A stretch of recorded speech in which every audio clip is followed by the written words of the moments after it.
لله الحمد لله حق الحمد لله على جميع الورى فالحمد لله. رمضان رمضان رمضان يا حبيب.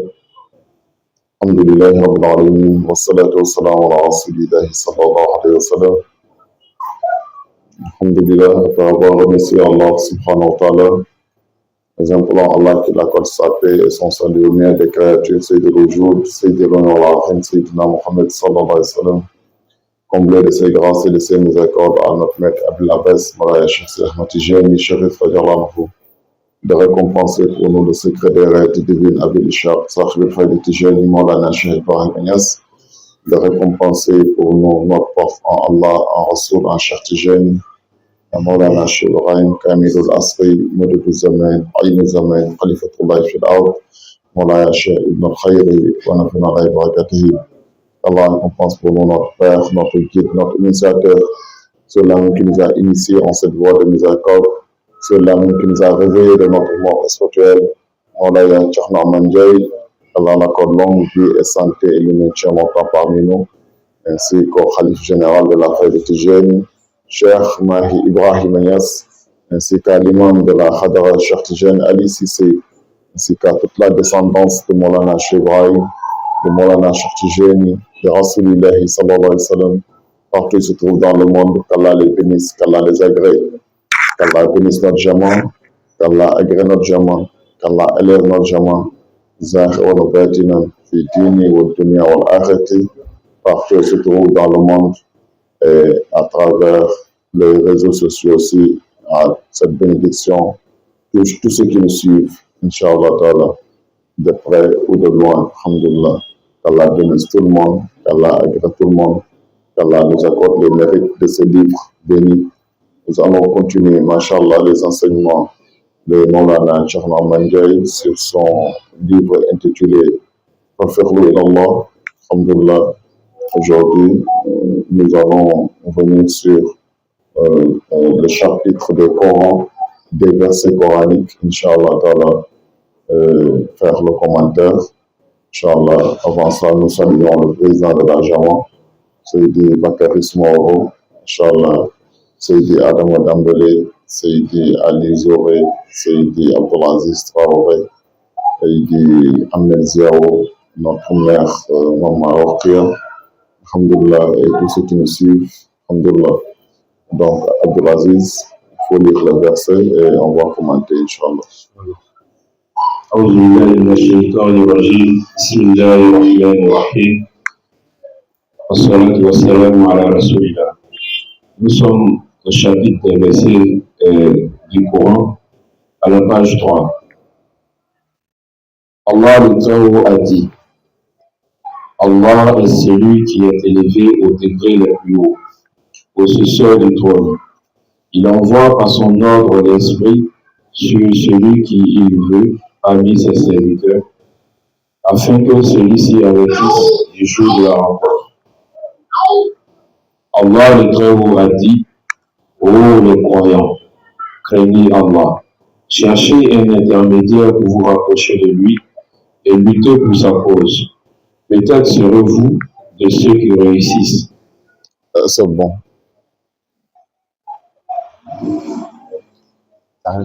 Tu es parti au deuxième verset.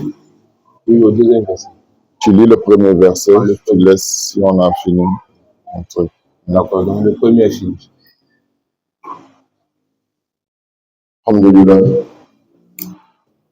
Donc, le premier verset, Allah subhanahu wa ta'ala dit que c'est lui, Allah, qui est élevé au-dessus de tout.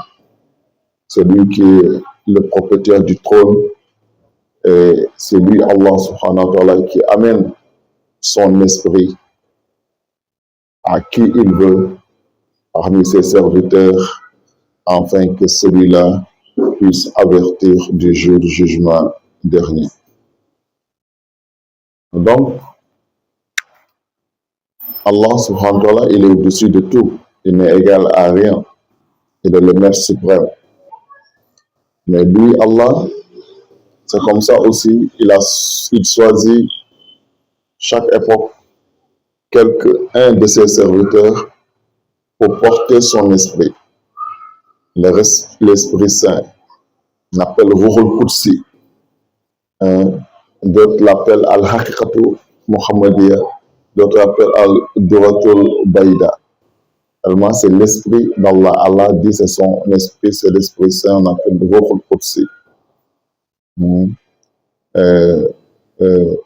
C'est pour ça, cet Esprit Saint, la Haqiqatu Muhammadiyya, lui qui est le transmetteur du message, le porteur du message d'Allah subhanahu wa ta'ala, afin d'avertir les serviteurs de leur Seigneur et de leur mission sur terre et les rappeler les jours du jugement dernier qu'ils auront des comptes à rendre. Donc, ce qui est important ici, dit Allah envoie son esprit à qui il veut parmi ses serviteurs. Donc, et ce serviteur est le serviteur le plus pieux de chaque époque et le plus parfait de tous ses serviteurs. Le meilleur de tous ses serviteurs de chaque époque, c'est celui-là qu'Allah choisit afin de lui confier son esprit, afin que celui-là soit le guide, bien soit son khalif, soit son représentant, le porteur de son esprit, afin d'avertir et de guider les gens vers la droiture et vers la Sirata Mustaqim. Et celui-là, ce n'est personne d'autre que le Kamilul Asri de chaque époque. Au moment des prophètes, c'était les prophètes qui le portaient. Et au moment des wali, chaque époque, il y a un Qutb Fard Jami qui est le pôle des pôles, celui qui le porte à chaque époque.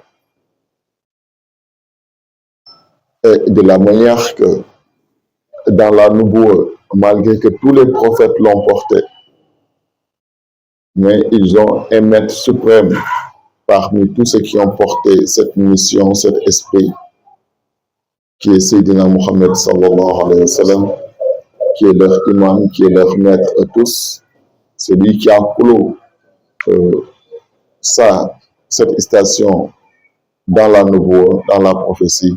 C'est comme ça aussi dans la wilaya, parmi les awliyaullah, le khatm, malgré beaucoup de saints ont porté cet esprit saint, mais magazan, par intérim. Ils n'étaient pas les dépositaires à 100%. Comme les autres prophètes l'ont porté avant Sayyidina Muhammad sallallahu alayhi wa sallam, l'ont porté magasin. Mais le véritable détenteur et la manifestation réelle de cette station dans la wilaya, c'est Cheikh Sidi Ahmad Tijani Chirayana. Pour ça, lui, sa mission dans la wilaya, elle est universelle et éternelle jusqu'à la fin des temps. Car cette manifestation est une manifestation réelle. C'est comme Rasulullah sallallahu alayhi wa sallam, sa mission dans la Nouboua est éternelle. Il y a beaucoup de prophètes qu'on a oubliés, qui n'ont plus de disciples qui suivent strictement leur religion. Se sont effacés. Jusqu'à aujourd'hui, quand on parle en matière de religion prophétique, on ne cite que trois. Le judaïsme, les juifs, le christianisme et l'islam. Or que les messagers sont au nombre de 313.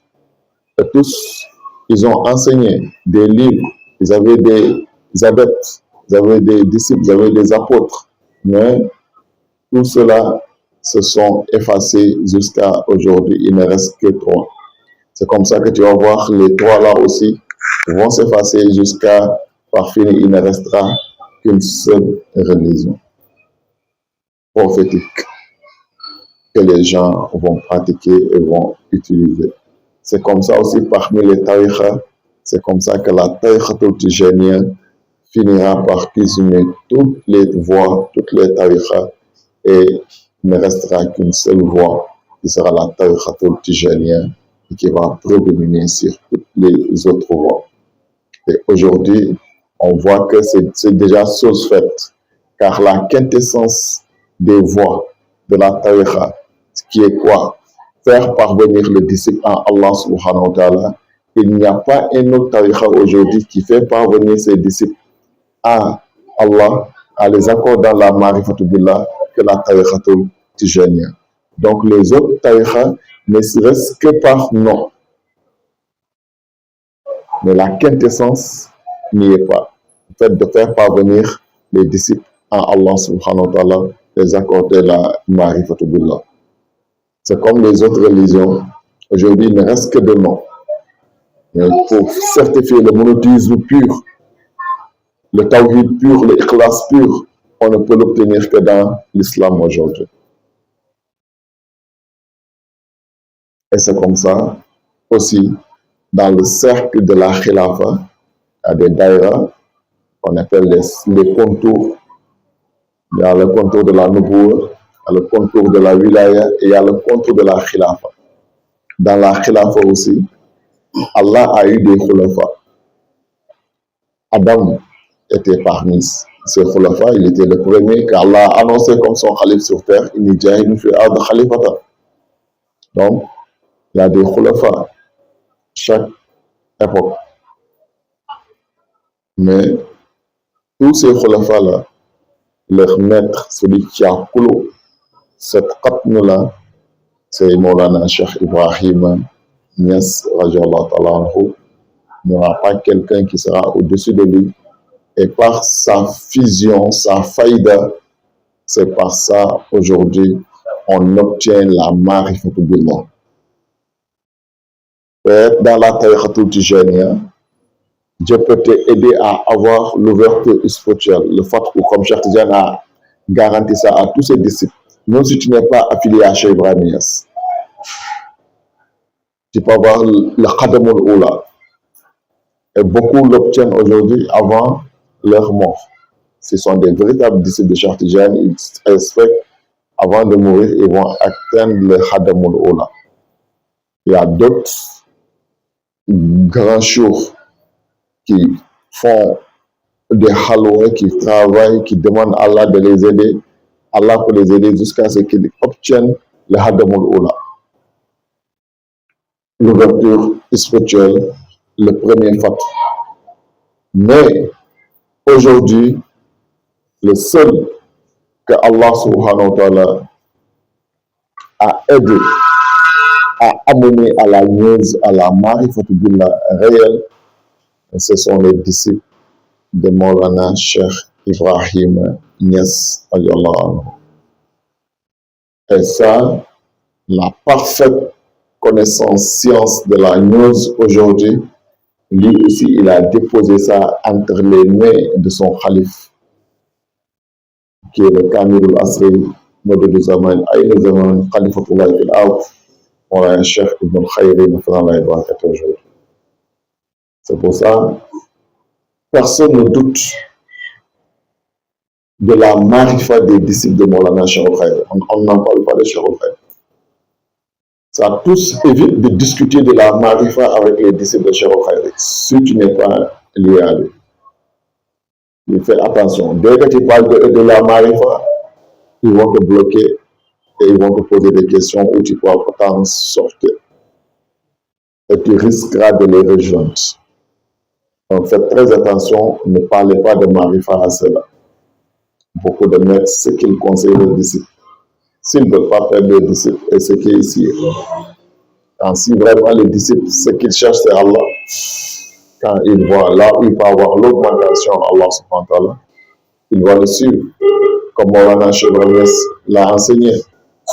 Il dit qu'il ne cède aux disciples de continuer sa marche à Allah subhanahu wa ta'ala, son ascension spirituelle, jusqu'à ce qu'il arrive à un niveau, jusqu'à ce qu'il arrive à mon station, jusqu'à ce que je n'arrive plus à lui augmenter.